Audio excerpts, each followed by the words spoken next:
Modern asymmetric warfare works by forcing a nation to destroy itself. A single impact point, placed at a specific political or social fracture line, can trigger a structural collapse that propagates far beyond the initial strike. Operation Sandstorm used a planned assassination at a swearing-in ceremony as a catalyst. The kinetic strike was the ignition for a much wider destabilization campaign. The logistical supply chain for this operation relied on the mundane. Operatives mapped a courier route from Rajshahi to Nadia by blending into the daily civilian foot traffic at the Petropol border gate. The network moved specialized hardware through maritime blind spots, bypassing standard national security perimeters. In a major port like this one, the massive volume of legitimate nighttime cargo allows shadow couriers to move equipment undetected. The strategy relied on the aftermath.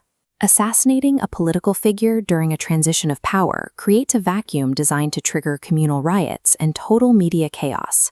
Operation Sandstorm targeted the psychological stability of the Indian public. After identifying the cross-border plot, intelligence analyst Arjun isolated the specific individual controlling the venue's security grid, the inside man.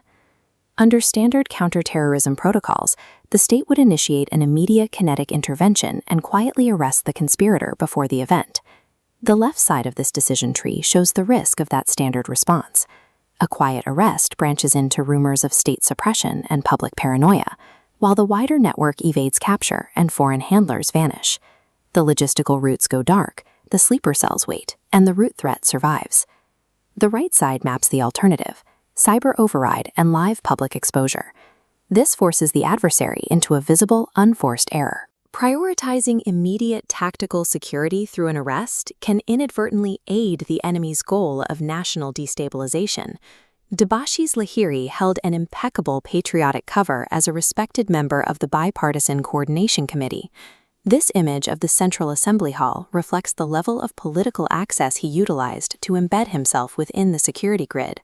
Foreign networks like Hizb ut-Tahrir exploit domestic political resentment, using the promise of a government collapse to recruit domestic opportunists into sabotage operations.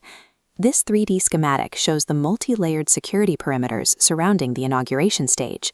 These physical defenses make a traditional ground assault impossible. Phase 1 of the strike utilized a commercial drone as an acoustic trigger. Its flight path, seen here, was designed to cross the perimeter and create a stampede through noise and visual panic. The resulting crowd chaos lowers the physical shield around the VIP, opening a 3-minute window for a sniper positioned in a nearby high-rise. The entire plot successfully weaponizes the unsuspecting crowd's own fear, instantly creating the perfect physical opening for the sniper's bullet. Lahiri focused his efforts on the anti-drone relay, the system maintaining the automated defense perimeter.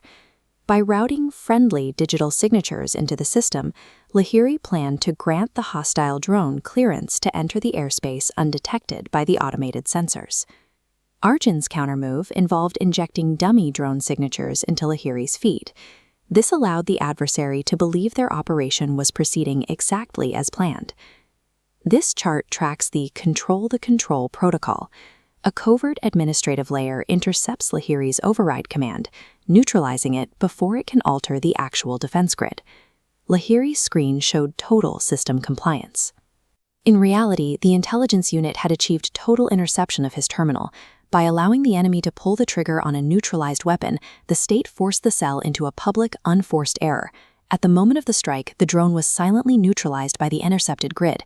There was no explosion, and the crowd remained unaware of the attempted breach. The failure to produce the promised chaos drove Lahiri into a visible state of panic within the coordination room. Lahiri broke protocol, using an encrypted channel to contact his foreign handlers for an explanation. Arjun routed that encrypted chat, containing mentions of ISI assurance and government collapse, directly into the national television broadcast. This public exposure forced Lahiri's political party to instantly disown him, preventing the adversary from exploiting any domestic political fallout. Broadcasting the raw truth in real time neutralized the destabilization cascade before the first rumor could be typed.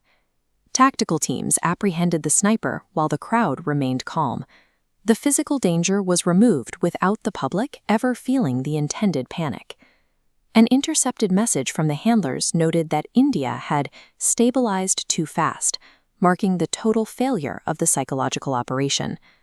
Forensic data recovered from the sniper's encrypted device detailed Phase 3, a plan targeting 3 other major cities.